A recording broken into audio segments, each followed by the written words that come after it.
বনি ইসরাইল সম্প্রদায়ের মধ্যে আগেকার মানুষগুলোর কাজ হলো, বর্তমানে যেরকম মেম্বার চেয়ারম্যান আছে, সেই সময় যারা বিচার আচার সালিশ পরিচালনা করত তাদেরকে বলা হতো মুরল। কি বলা হতো? মুরল বলা হতো। এই মুরলের ভিতর থেকে একজন আল্লাহর গোলাম ছিল, আল্লাহর একজন নেককার বান্দা ছিল। সেই বান্দাটা বড় ন্যায়পরায়ণ ছিল, ন্যায় বিচার করত। কখনো সে বিচার করতে গিয়ে ঘুষের লেনদেন করত না। বড় ভালো লোক ছিলেন, অত্যন্ত ভালো মনের একজন মানুষ ছিলেন। পরকালকে দেখে ভয় করে সে বিচার কার্য পরিচালনা করত। একটা এলাকায় কোনো সমস্যা বলে কয়েক গ্রামের মুরল এক জায়গায় হয়ে তারা বিচার কার্য পরিচালনা করত।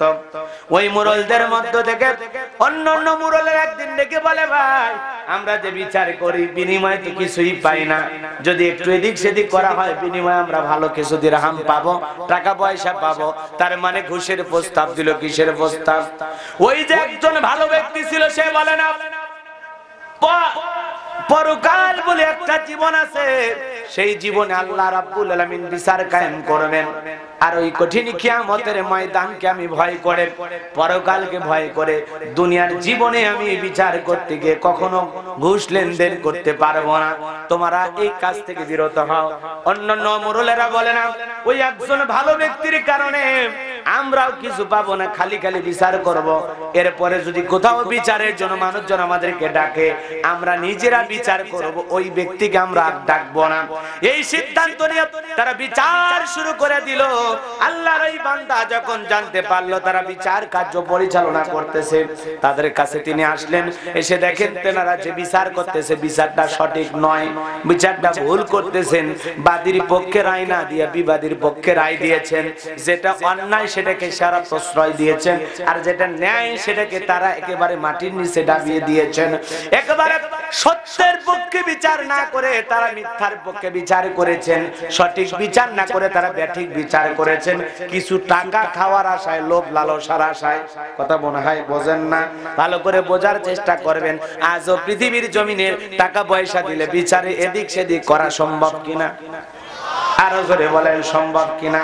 টাকার জোরে দুনিয়া ঘরে, টাকা বড় ধন থাকলে টাকা পর মানুষ হয় রে আপনজন। অট্টালিকা বাগবাগিচা সুনাম যশের ডালা, হীরা জহরত পান্না চুরি স্বর্ণ মুক্তা মালা, টাকা দিয়ে সবকিছু যায় রে হেতাই কেনা। থাকলে টাকা রয় না শিশু ওয়াজানা ওয়াজানা। কথা কন না? শিশুর দিকে টাকা পর্যন্ত ধরলে শিশু এরকম ধরে টাকা। কথা কন না? থাকলে টাকা রয় না শিশু আছে না জানা। বিচার আচার কোষ কাটারি টাকার জলে চলে, টাকার জোরে মোকদ্দমার সাক্ষী প্রমাণ মেলে। টাকায় সুখ, টাকায় শান্তি, টাকায় কান্না হাসি। টাকা দিলে এই দেশেতে মতো হয়ে যায় ফাঁসি। টাকা যন্ত্র, টাকা মন্ত্র, জাদু তেলেসমাতি। টাকার পিছে হুন্নে হয়ে ছুটছে সকল জাতি। ভাইরা আমার, দিলের কানটা লাগায় শুনবেন। ওই লোকটাকে তারা বলল, তোমাকে তো আমরা এখানে ডাকি নাই, আমরা কি বিচার করলাম এটা তো তোমার দেখার বিষয় নাই, তুমি এখান থেকে চলে যাও। সবাই যখন লোকটাকে অপমান করে তাড়িয়ে দিল, আল্লাহর গোলাম ডেকে বলে, তোমরা আমাকে যখন সহ্যই করতে পারো না, আমার কথা যখন তোমাদের ভালো লাগে না, যে এলাকায় অন্যায় হবে, জুলুম হবে, আমি বেঁচে থাকা অবস্থায় এটা সহ্য করতে পারবো না। অতএব তোমাদের গ্রাম থেকে আমি আলাদা অন্য আর একটা গ্রামে যা বসবাস করব, তারপরে আমি অন্যায়কে কখনো প্রশ্রয় দেব না। আল্লাহর এই বান্দা নিজের এলাকা থেকে ভিন্ন আরেকটা এলাকায় চলে গেলেন। আল্লাহর বান্দা সেখানে যা বসবাস শুরু করলেন। তার একটা যুবতী মেয়ে ছিল, আর তার সাথে ওঠা বসা করতো তার একটা ভাতিজা। ভাতিজাকে ডেকে বলে, ভাতিজা, যেইভাবে চতুর্দিকে শত্রু বাইরে গেছে, এলাকার মানুষ আমাকে পছন্দ করে না, মেয়েটা আমার যুবতী হয়ে গেছে, মেয়েটার জন্য একটা ভালো ছেলে দরকার। কি দরকার? ভালো ছেলে দরকার। কথা বোঝেন নাই? এই কথা শোনার পরে ছেলেটা বলল, চাচা, কতদিন ধরে স্বপ্ন দেখেছি আপনার মেয়েকে বিবাহ করব, আর আপনার বিশাল ধন সম্পদ আমি সারা দেখবে আর কি, বিয়ে করলে রাজকন্যাও পাবো, সাথে রাজত্ব পাবো, এটা আমার মনের আশা। ও চাচা, আপনি কি আমার বিয়ে, আপনার মেয়েটাকে কি আমার সাথে বিয়ে দিতে পারেন না? ডেকে বলে, না, আমি তোমাকে সন্তানের মতো দেখি, কখনো তোমার সাথে আমার মেয়েকে আমি বিবাহ দেব না, অন্য আর একটা ছেলেকে খোঁজো, আর না হলে আমি আমার মেয়ের জন্য পাত্র দেখব। ছেলেটা চিন্তা করলো, চাচাকে যদি পাত্র দেখার কথা আমি বলি, তাহলে কোথায় কিভাবে হঠাৎ করে মেয়েটার বিয়ে দিবে আমি টেরও পাবো না, আর এই সুযোগ আমি চাচাকে দেব না। আর ছেলেটা আফসোস করতে লাগলো, আরে চাচার এই সুন্দরী মেয়েটা অন্য আর একটা ছেলের সাথে বিয়ে হবে, তার হাত ধরে ঘুরবে, আর দেখা হলে বলা লাগবে দুলা ভাই আসসালামু আলাইকুম, তা তো হয় না, মেনে নেওয়া যায় না। সে গোপনে গোপনে ষড়যন্ত্র করতে লাগলো, আর চাচার মুখের সামনে স্বীকার করলো, চাচা আপনার টেনশন নাই, আমি আপনার ভাতিজা, আমার চাচাতো বোনের জন্য কেমন ছেলে দরকার আমি ব্যবস্থা করব, আপনার টেনশন করা লাগবে না। বলে তাই নাকি? বলে হ্যাঁ, নির্ভয়ে আপনি থাকেন, কোনো টেনশন নাই। এইবার ছেলেটা মনে মনে ষড়যন্ত্র করতে লাগলো, আরে চাচার এত বিশাল ধন সম্পদ, আর অন্য আর একটা ছেলে বিয়ে করবে, আমার চাচাতো বোনকেও নিয়ে যাবে, চাচার ধন সম্পদ সব নিয়ে যাবে, তা তো হয় না। কি করা যায়, কি করা যায়? বলেন, মানুষ যখন খারাপ কিছু করার পরিকল্পনা করে, শয়তান কি দাওয়াত দেওয়া লাগে নাকি শয়তান দাওয়াত দেওয়ার আগে হাজির হয়? কথা বোঝেন নাই মনে হয়। আল্লাহ রাব্বুল আলামিন বলেন, ওয়ালা তাত্তাবিউ খুতুওয়াতিশ শাইতান ইন্নাহু লাকুম আদুউম মুবিন।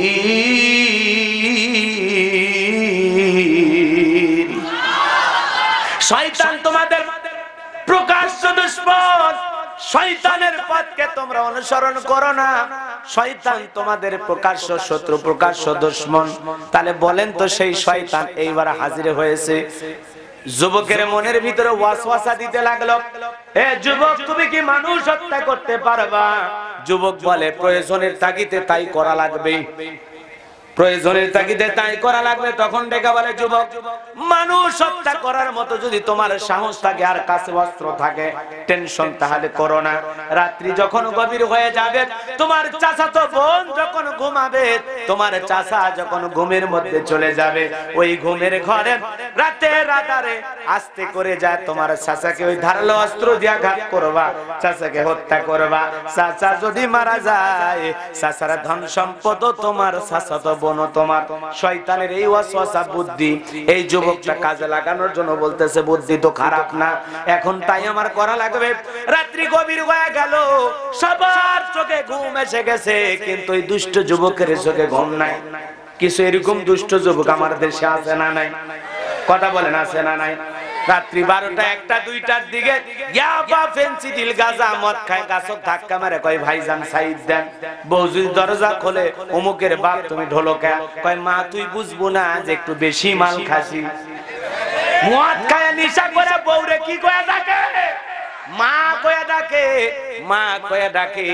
আর ওরা গাঁজার কুলকিতে টান মারে, মজা নেয়, আর বলে গাঁজায় টান মারলে নাকি মাইয়া মানুষ দেখা যায়। নাউজুবিল্লাহ কোন? গাজায় টান মারলে নাকি আকাশে ওরা যায়। নাউজুবিল্লাহ কোন? কি একটা ভুল ভাল কথা বইলা নিশার সাগরে ওরা ডুবে থাকে, ওরা নিশার নৌকা চালায়। কথা কোন ঠিক কিনা? দিলের কানটা লাগায় শুনবেন বাজান, যে কথা বলতে চাচ্ছিলাম। এই জন্য আমার সমাজের যুবক যারা আছো বাবা, খবরদার, ইয়াবা ফেন্সিডিল গাঁজা মদ বাংলা দেশি বিদেশি কোনো মদ খাওয়া যাবে না। নিশা করা হারাম করে দিয়েছেন কে? আরো জোরে কোন? কিন্তু আমাদের যুব সমাজ এগুলো নিশায় আসক্ত আছে না নাই? যুবকেরা কিশোর গ্যাং আছে না নাই? ছোট ছোট বাচ্চা। আরে আমি আফসোস, আমার এলাকায় আমি চলে গেলাম, পার্শ্ববর্তী জেলা, নাম বইলে আবার স্কুলে বিপদ চতুর্দিকে। আস্তে করে বলতেছি, ছেলেগুলোর বয়স হবে খুব বেশি হলে 7-8 বছর বয়স। এক জায়গায় 8-10 জন বৈশা সিগারেট খাইতেছে। আমারে দেখা মাত্র বলতেছে, হুজুর আসতেছে, হুজুর। এই কথা বলে ওরা সিগারেট পেছন দিকে দিয়ে লুকে রাখলো। আমি যা কাছে বললাম, বাবা তোমাদের কাছে এগুলো কি? হুজুর সিগারেট। তো তোমাদের বয়স কত? বেশি না, জানেনি তো, 7, 8, 9, কারো 10। তা আমি বললাম, বাবা ভালো, তো তোমরা খাচ্ছ কি? কয় সিগারেট। তো বললাম প্যাকেট কই? দেখি 1 প্যাকেট নিয়ে আসছে, 1 প্যাকেট। তাই বললাম টাকা পাইলা কই? এক ছেলে বলতেছে সিগারেট খাওয়ার টাকা কি এই বয়সে বাবার কাছে চাইলে দেবে না, বইলা বাবার পকেট থেকে নিয়ে আসছি। এরকম ছেলে পেলে আমাদের সমাজে আছে না নাই? না বইলা বাবার পকেট থেকে সিগারেট খাওয়ার টাকা নিয়ে যায়। আজকের এই ছোট ছোট বাচ্চাদেরকে শাসন করা কঠিন হয়ে গেছে। যুবকদের স্টাইল দেখে মাথা খেলে না, চুলের কাটিং দেখে শয়তান পর্যন্ত বলে জীবনে এইভাবে চুল কাটিনি। কথা কোন ঠিক কিনা? ওর চুলের স্টাইল কি? এক যুবক চুলে স্টাইল করে পিছনে লিখে রাখছে আর। আমি তখন বললাম এ যুবক তোর পিছনে আর লেখা কেন? তোর নাম কি? রাজু। কয় না হুজুর। আর তে কি? কয় অ্যাঙ্গেলে মার দিছি। আমি বললাম অ্যাঙ্গেলে মার দিলে মানে চুলের পিছনে আর লেখা, তাড়াতাড়ি করে খুলে বল। তখন বলতেছে হুজুর মনে কিছু নেবেন না, আমার নায়িকার নাম রুজিনা, ওয়াকসারা আমি বুঝি না। তাহলে বিয়ের আগে যে মেয়ের নাম মাথার উপরে লেখা নিয়ে ঘরে, বুকের উপরে লেখা নিয়ে ঘরে, বিয়ে করলে ওই বউ নিয়ে আসলে ওর খবর আছে না নাই? আরো জোরে কোন খবর আছে না নাই? এই জন্য যুবক আজে বাজে কাটিং দেওয়া যাবে না, উল্টা পাল্টা মডেল করা যাবে না। তোমার আমার চুলের স্টাইল হবে কোরআন সুন্নাহ মোতাবেক। যেইভাবে চুল কাটার কথা আল্লাহ রাসূল হাদিস শরীফের মধ্যে বলেছেন, আমাদের সেইভাবে চুল কাটার দরকার আছে না নাই? এই জন্য যুবক নায়ক নায়িকার মডেল ছাড়ো, আজে বাজে পাঙ্কু কাটিং, ফুকফাক কাটিং, ওই টিকটকের অপু ভাই কাটিং এগুলো বাদ দাও। কথা কন না কে? যুবক মানুষ বিয়েই করে নাই, চুলের উপরে হলুদ কালার। কথা কন না কে? পাবনার ছেলের অবশ্য ভালো, কারণ এদের বাবা মা সবাই ভালো। আল্লাহ আল্লাহদের বাড়ি পাবনা। কথা কন না কে? এই জন্য দেখতেছি না ছেলে পেলেদের চুলের কাটিং ভালোই আছে। তারপরে দুই একটা যেগুলো আজে বাজে আছে ওগুলো চেঞ্জ করে। কথা কন না? ভদ্র ছেলের মতো চুলের কাটিং দেবা। তোমার বাবা ভদ্র, তুমি ভদ্র, ওগুলো আজে বাজে কি ফুং ফাং কাটিং দেবা। চুল কাটে দিক দিয়ে বিট মারে, বিট। বাবা মনে হয় নায়ক হয়ে গেছে, সিনেমা শুটিং করতে যাবে রে চেহারা গালি। হ্যাঁ তুমি নায়ক নায়িকার কাটিং দেখো, ওরা তো মেকআপ চেকআপ করে কালো হলে এখানে মেকআপ করে ধুলু হয়ে যায়। তো তুমি এই যে কাটিং মারতেছো, তোমার কোন সিনেমার শুটিং আছে? কথা কন না কেন? তোমার কি সিনেমার শুটিং আছে? তোমারও সিনেমার শুটিং আছে। আসো এলাকার মেয়ে পটা। কথা কন না কেন? ওই এলাকার মা বোনদের পটানোর ধান্দায় কাটিং কুটিং দিয়ে ঘরে, তারপরে ভাগ্যে দিয়ে একটা জুটে না। জুটবে কেমনে? নিশা করা সিয়া হয়ে গেছে, সিয়ারা হয়ে গেছে তো সিয়ারা আর নাই। কথা কন না কেন? তুমি 10 বছরের ছেলে সিগারেট টানা শুরু করছো, তোর জীবনে আছে কি রে? কথা কন? যেই মুরব্বীরা সিগারেট খায়, চাচা মনে কিছু দেন না, মুরব্বী চাদর পরে আছে, যারা সিগারেট খায় ওই চাদর দেখবেন সিগারেটের আগুন দিয়ে পুরে পুরে খই চালা। শার্ট হচ্ছে খইচালা, পাঞ্জাবি হচ্ছে খইচালা। তোর পাঞ্জাবি শার্ট চাদর যদি খইচালা হয় আর ভিতরটা হচ্ছে আসালা। কথা কোন ঠিক কিনা? এই জন্য ছোট বয়সে নেশা করা যাবে। এ বাবা জীবনে কোনোদিন সিগারেট খাবো না। কারা কারা হাত খবরদার, যারা খাবেন তারা হাত তুলবেন না। যারা খাবেন না, আল্লাহর কোরআন আমার সামনে যে হুজুর জীবনে কোনোদিন বিড়ি সিগারেট ইয়াবা গাঁজা মদ এমনকি প্রেমও করব না বউ ছাড়া, অন্য কোনো মেয়ের সাথে না। কারা কারা এই ওয়াদাগুলো দিতে পারবে তারা হাত তোলে। লিল্লাহি তাকবীর। যুবকদেরকে আল্লাহ কবুল করুক, জোরে করে আমিন। তাহলে কোরআন সামনে নিয়ে ওয়াদা করেছো জীবনে কোনোদিন সিগারেট খাবা না, বিড়ি খাবা না, ইয়াবা খাবা না, গাঁজা মদ খাবা না, পেন্সিডিলের বোতলের দিক তাকাবা না। মনে থাকবে তো ইনশাআল্লাহ? কথা ভুলে যাও না। কথা আমি ভুলে যাই নাই। যুবক রাতের বেলায় ঘুমাই না, মনে আছে না নাই? ভুলে গেছেন মনে হয়। এই যুবক এদিকে ওদিক সেই দিকে যাক, আবার লাইন মতো জায়গা মতো ঘুরে আসবো। কথা কি বোঝা গেল? তোমরা টেনশন নিও না, সামনে যাই আরো দেখি তোমাদের উদ্দেশ্যে কি বলা যায়। এ যুবক ভাই, রাতের বেলায় ছেলেটা ঘুমায় না, জায়গা আছে। এইবার চাচার ঘরের দরজা খোলা, চাচা তো বোন ঘুমাইছে, গভীর রাত্রিতে ছেলেটা চাচার দরজায় যায় চাচাকে হত্যা করার নিয়তে কাছাকাছি যায়, চিন্তা করে চাচাকে হত্যা করব ঠিক আছে, কিন্তু লাশটা কোথায় রাখবো? শয়তান ওয়াসওয়াসা দিয়া বলে, যেই মুরলদের সাথে তোমার চাচার ঝগড়া, যারা তোমার চাচাকে দেখতে পায় না, এই লাশটা গোপনে ওই জায়গায় রাখবা, তাহলে আর কোনো টেনশন নাই। এই যুবক তখন আর দেরি করল না, ঘুমান্ত চাচার বুকে ধারালো অস্ত্র দিয়া তুজুরে আঘাত করলো, ফিঙ্কি দিয়ে রক্ত বের হয়ে গেল। আল্লাহর ভালো বান্দাটা জমিন থেকে বিদায় নিয়ে চলে গেল। এইবার রাতের বেলায় চাদর মোড়াইয়া দিয়া চাচার লাশটাকে কাঁধে করে নিয়ে যায়, যেই মুরলদের সাথে ঝগড়া করেছিল ওই মুরলদের বাড়ির ধারে লাশটা রেখে আসলো। আর যুবক মনে মনে ভাবলো, এই যে আমি এত বড় একটা কাজ করলাম, আমারে তো কেউ দেখে নাই। বলেন তো, দুনিয়ার সব মানুষের চোখকে ফাঁকি দেয়া যায়, একটা কুদরতওয়ালা চোখকে ফাঁকি দেওয়া যায় না। সেই কুদরতওয়ালাকে আরো জোরে বলেন কে?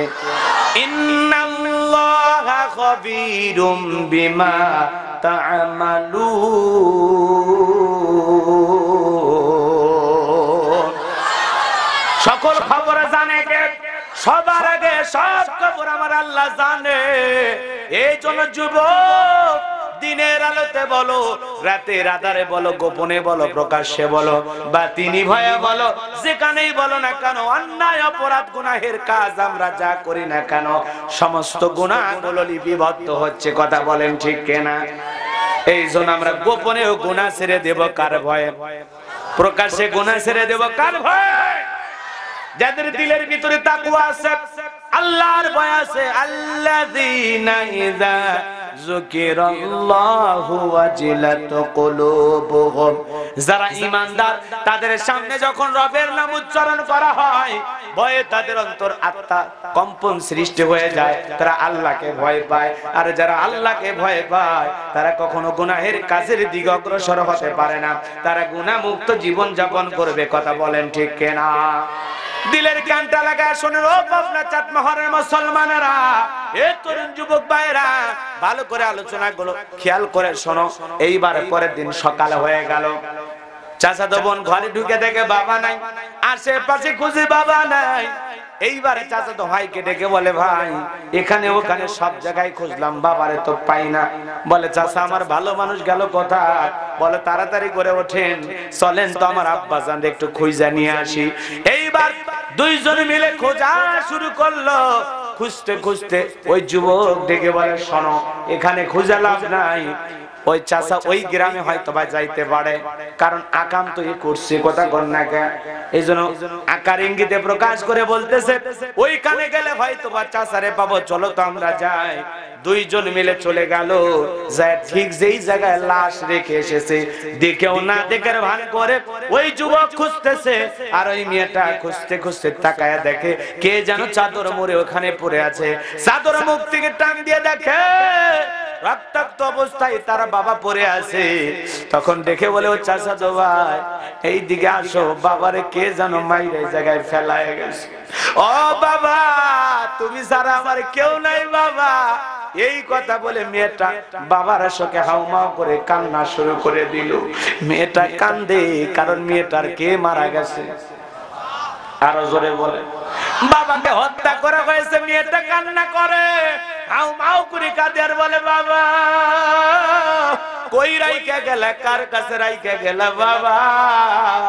তুমি ছাড়া তোমার দুনিয়াতে আর কেউ ছিল না রে বাবা। তোমারে কে মারলো, কারা মারলো বাবা? এই কথা বলে মেয়েটা কান্নাকাটি করে। ওই ছেলেটা দৌড়ে এসে বলে, কি হয়েছে, কেন কান্না করো? বলে, চাচাতো ভাই তাকায় দেখো, কে যেন আব্বারে মাইরে জায়গায় ফালায় গেছে। বলে, তাই নাকি? বলে, হ্যাঁ। এইবার দেখে ছেলেটা হাউমাউ করে, ছেলেটাও কান্না শুরু করে, বলে, কে আমার চাচারে মারলো, কে মারলো? আবার চাচা তো বড় ভালো লোক ছিল। কারণ মেয়েটার কান্না অরিজিনাল, আর ছেলেটার কান্না হলো পুরোটাই অভিনয়। আজও পৃথিবীতে এই ধরনের মানুষ আছে, নিজে অর্ডার দেয়, মাস্তান ক্যাডার সন্ত্রাসী ভাড়া করে হত্যা করে, আবার নিজেই কান্নার ভান করে অভিনয় করে। কথা কন না গে? স্ত্রীদের স্ত্রীকে ক্যাডার ভাড়া করে মারে, আবার নিজে কান্নাকাটি করে বলে আমার স্ত্রী বলো ভালো ছিল। তে ভালো ছিল লোক ভাড়া করলে মারলি কেন? কথা কন না কেন? আজও পৃথিবীতে এই ধরনের মানুষ আছে, নিজে হত্যা করে রাস্তা ক্লিয়ার করে, আর সকালবেলা যা ফুলের মালা নিয়ে যা বলে বড় ভালো লোক ছিল। ভালো লোক ছিল তাহলে ক্যাডার সন্ত্রাসী দিয়া জোর করে জুলুম করে কেন মারলি? কথা বল। তার মানে কি ছিল? মানুষ মাইরা হত্যা করে কান্নার অভিনয় করে, ওদের অভিনয় দেখে ভোলা যাবে